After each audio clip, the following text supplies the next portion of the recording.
નમસ્કાર, પ્રણામ, સ્વાગત છે તમારું એક નવા વિડીયોમાં। મિત્રો, ઘણી બધી પૂજા પાઠ કરવા છતાં પણ ઘરમાં બરકત નથી આવતી।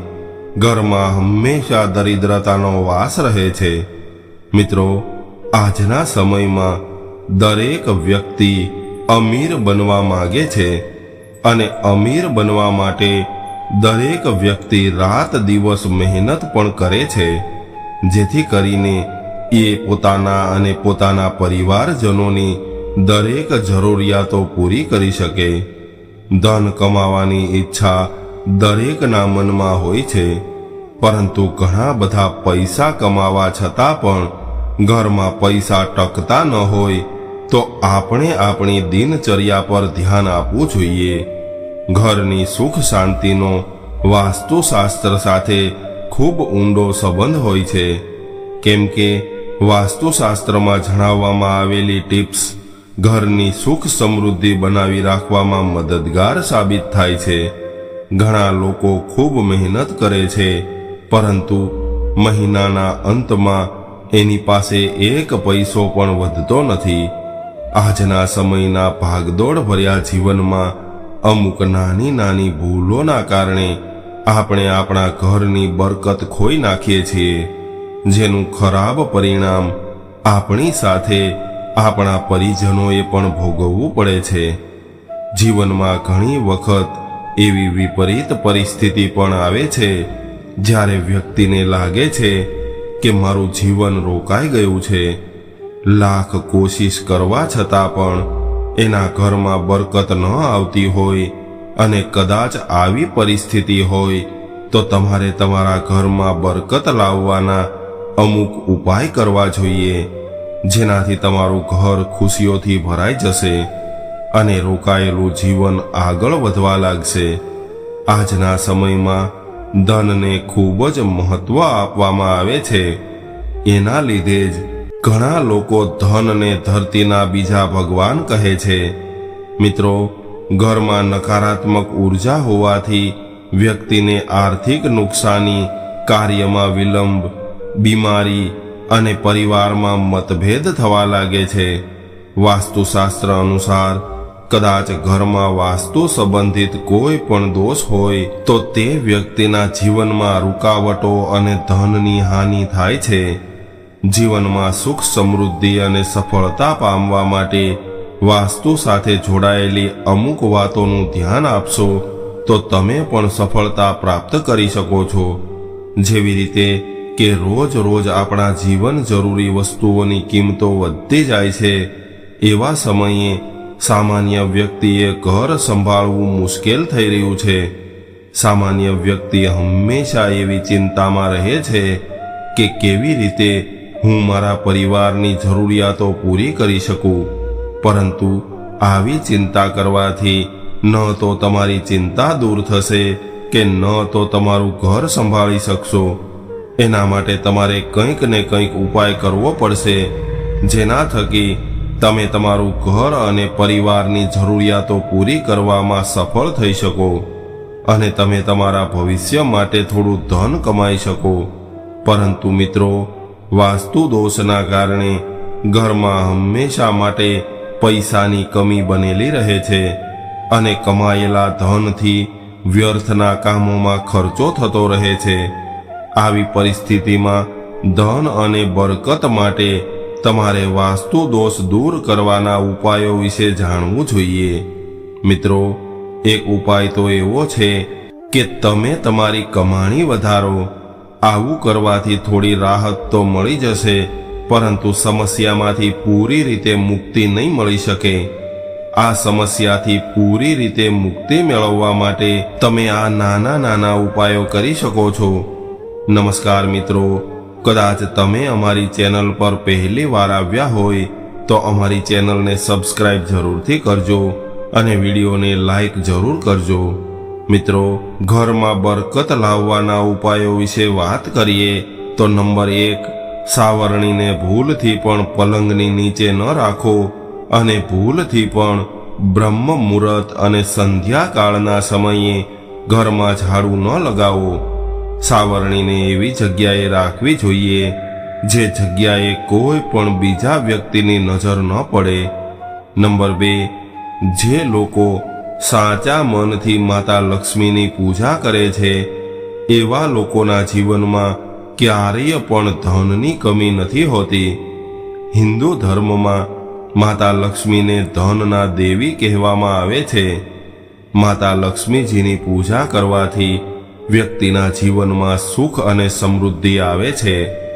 વાસ્તુશાસ્ત્ર અનુસાર કદાચ તમે રોજ સાંજના સમયે ઘરના મુખ્ય દરવાજા પર ઘીનો દીવો કરો છો તો માતા લક્ષ્મીજી તમારા ઘરમાં પ્રવેશ કરે છે. તેમજ દરેક શુક્રવારે સ્નાન કર્યા બાદ માતા લક્ષ્મીજીની પ્રતિમા પર કમળનું ફૂલ ચડાવવાથી પણ માતા લક્ષ્મી પ્રસન્ન થાય છે અને પોતાની કૃપા બનાવી રાખે છે. જે લોકો આવી રીતે માતા લક્ષ્મીજીની પૂજા અર્ચના કરે છે એવા લોકોને જીવનમાં ક્યારેય પણ કોઈ પણ વસ્તુની કમી નથી રહેતી. નંબર 3, આપણે આપણા ઘરને મંદિર સમજવું જોઈએ. જે ઘરમાં મદિરા સેવન, સ્ત્રી અપમાન, તામસિક ભોજન અને અનૈતિક પ્રવૃત્તિને મહત્વ આપવામાં આવે છે એવા ઘરનું ધન દવાખાનામાં, જેલખાનામાં અને પાગલખાનામાં ખર્ચો થાય છે. નંબર 4, હનુમાનજીની કૃપાથી તમારી આર્થિક સ્થિતિ થશે મજબૂત. કદાચ તમે વાસ્તુશાસ્ત્રના દોષને કમ કરવા માંગતા હોય તો મંગળવારના દિવસે હનુમાનજીનો આ ઉપાય જરૂર કરજો. આ ઉપાયમાં તમારે દર મંગળવારે સાંજે હનુમાનજીના મંદિરમાં જઈને બુંદીના લાડુનો ભોગ લગાવવો પડશે. ત્યારબાદ ભોગ ધરેલા પ્રસાદને જરૂરિયાતમંદ લોકોમાં બાટી દો. આ ઉપાય લગાતાર 7 મંગળવાર સુધી કરવાથી હનુમાનજીની કૃપા તમારા પર બનેલી રહેશે અને તમે તમારા કરજામાંથી ખૂબ જલ્દી મુક્ત થશો. નંબર 5, પીપળાના વૃક્ષની પૂજા કરવી. મિત્રો, શનિવારના દિવસે પીપળના વૃક્ષમાં કાળા તલ, કાચું દૂધ, ગંગાજળ, મધ અને ગોળને સ્ટીલ અથવા ચાંદીના વાસણમાં રાખીને અર્પિત કરો અને રાઈના તેલનો દીવો પ્રગટાવો. આ કાર્ય તમે દરેક શનિવારે કરતા રહેશો તો ધીરે ધીરે તમારું દુર્ભાગ્ય દૂર થતું જશે. પીપળાના વૃક્ષના મૂળમાં તેલનો દીવો પ્રગટાવવો જોઈએ, પરંતુ દીવો કર્યા બાદ ઘરે પહોંચો ત્યાં સુધી પાછું ફરીને ન જુઓ. આવું કરવાથી તમને ઘણો બધો ધનલાભ થશે અને તમારા દરેક કાર્ય સફળ થશે. નંબર 6, રાત્રે ભૂલથી પણ દક્ષિણ અથવા પૂર્વ દિશામાં પગ રાખીને ન સૂવું જોઈએ. નંબર 7, મિત્રો, તમારા કારોબારમાં સફળતા પ્રાપ્ત કરવા માટે આ ઉપાય જરૂર કરવો જોઈએ. કદાચ તમારા વેપારમાં લગાતાર નુકસાન થઈ રહ્યું હોય તો તમે આ ઉપાય કરીને તમારું નુકસાન ઓછું કરી શકો છો. આ ઉપાય કરવા માટે તમારે રાત્રે તમારી દુકાન બંધ કરીને દુકાનના દરવાજાની બંને તરફ ઘઉંનો લોટ રાખવો પડશે. આવું થોડા દિવસ માટે લગાતાર કરવાથી તમારી દુકાન પર ગ્રાહકોના આવવાનું શરૂ થઈ જશે. તમને તમારા કારોબારમાં લાભ મળશે.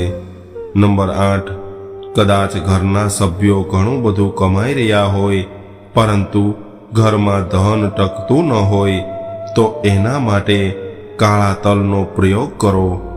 ઘરના બધા જ સભ્યોના માથા પરથી કાળા તલ 7 વાર ઉતારીને ઘરની ઉત્તર દિશામાં ફેંકી દો. આવું કરવાથી ધનહાનિ થવાનું અટકી જશે. નંબર 9, કૂતરાને રોટલી ખવડાવતા રહો.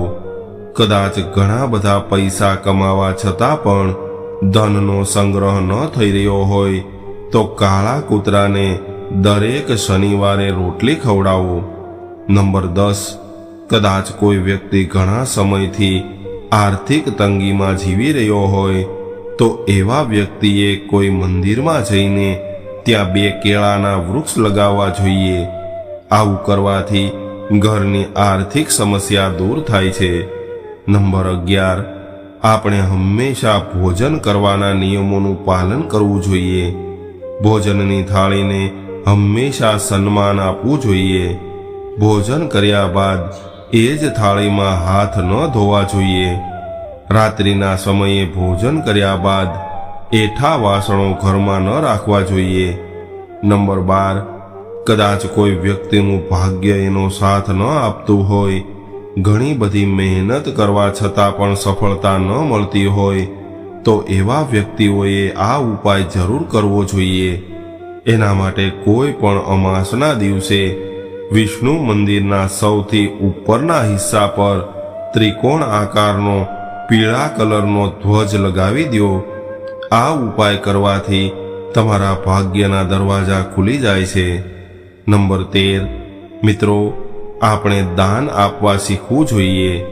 પ્રકૃતિનો એ નિયમ છે કે તમે જેટલું આપો છો એનું ડબલ કરીને પ્રકૃતિ આપણને આપે છે. કદાચ તમે ધન અને અન્નને પકડીને રાખશો તો એ તમારા હાથમાંથી છૂટતું જશે. દાનમાં સૌથી મોટું દાન છે અન્નદાન. ગાય, કૂતરા અને પક્ષીઓના હિસ્સાનું ભોજન કાઢવું ખૂબ જરૂરી છે. નંબર 14, ઘરમાં બરકત લાવવા માટે તમે આ ઉપાય પણ કરી શકો છો. મિત્રો, તમારે 2 માટીના ઘડા લાવવાના છે અને એમાં પાણી ભરીને કોઈ એકાંત રૂમમાં રાત્રિના સમયે રાખી દો અને સવારે ઉઠીને જુઓ કે કયા ઘડામાં પાણીની માત્રા ઓછી થઈ છે. ત્યારબાદ જે ઘડામાં પાણી ઓછું થયું હોય એ ઘડામાં અન્ન ભરી લ્યો અને એ ઘડાની નિયમિત પૂજા અર્ચના કરો અને બીજા ઘડાનું પાણી તુલસીના ક્યારામાં રેડી દો. આ ઉપાય કરવાથી તમારા ઘરમાં ક્યારેય પણ અન્નની કમી નહીં આવે. તો મિત્રો, આ હતી સુખી થવા માટેની અમુક વાસ્તુ ટિપ્સ. તમને આજની માહિતી કેવી લાગી કોમેન્ટ કરીને જરૂર જણાવજો. જય શ્રી કૃષ્ણ.